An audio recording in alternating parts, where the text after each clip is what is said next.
Кандайсыңар? Бүгүн суроолор боюнча эмеден интернеттеги жаңылыктар сайттарынан жаңылыктарды окуп грамматикалык талкуулоо кылабыз. Бул жаңылык азыр BBCден алыныптыр. BBC деген вебсайттан алыныптыр.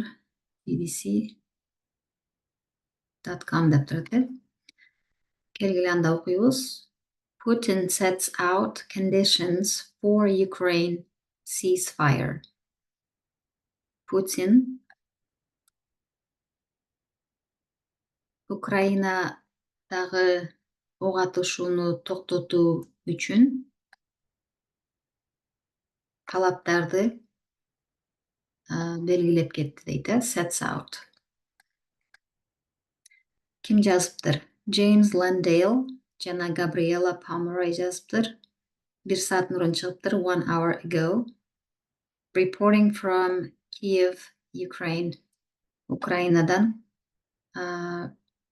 жазып жатышыптыр. Russian President Vladimir Putin said he agreed with the idea of a ceasefire in Ukraine, but that questions remained about the nature of a truce as he set out a number of tough conditions.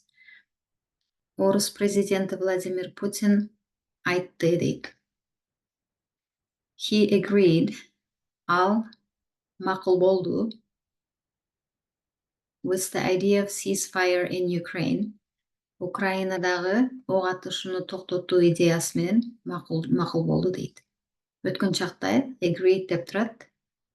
Ийдини көрүп атасыңар. Said деген бул туура эмес этиш. Said'ин өткөн чагы айтуу.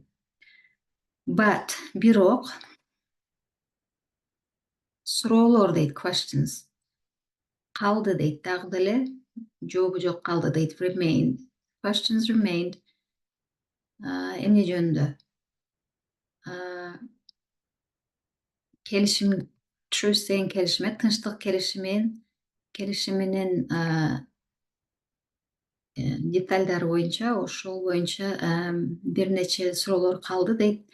Эмелерди Путин бир нече татаал, number деген бир нече, number of бир нече татаал, tough, татаал талаптарды койгон маалда дагы деле суроолор калды дейт. Жообун билбейбиз. The Russian president was responding to a plan for a 30-day ceasefire, which Ukraine agreed to earlier this week after talks with the US. Орус президенти 30 күндүк ок атышууну токтотуу жөнүндөгү планга was responding, жооп берип жаткан дейт. Который дейт, which да, который Украина бул жуманын башында earlier this week agreed to, согласие берген дейт, макулдугун берген. After дейт, after talks, сүйлөшүүлөрдөн кийин, ким менен?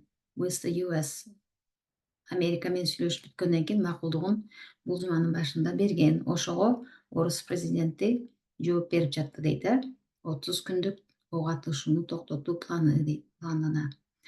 Ukrainian President Volodymyr Zelensky described Putin's response to the plan as manipulative and called for more sanctions on Russia. Украинанын президенти Владимир Зеленский сүрөттөдү дейт, described. Эмнени? Путиндин жообун манипуляция деп сүрөттөдү, described. And жана for more sanctions on Russia. Көбүрөөк санкцияны Россияга санкция коюуну суранды дейт, called. Чакырды. Meanwhile, the US placed further sanctions on Russian oil, gas, and banking sectors.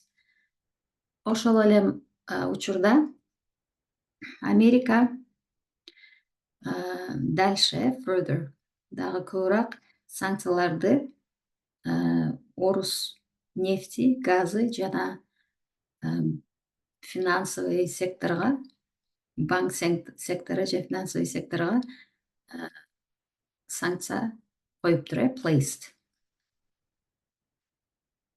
Russian officials said Putin was expected to hold talks on the ceasefire on Thursday evening with US President Donald Trump's special envoy, Steve Witkoff, who had flown to Moscow earlier that day. Орус эмелери, мамлекеттик ишчилери, officials айтышты дейт. Putin was expected to hold talks. Putin ожидали дейт, күтүшкөн дейт. Сүйлөшүүлөрдү жүргүзөт деп күтүштү дейт, эмне жөнүндө? Ок атышууну токтотуу жөнүндө 4-күнү кечинде ким менен сүйлөшүүнү жүргүзөт экен?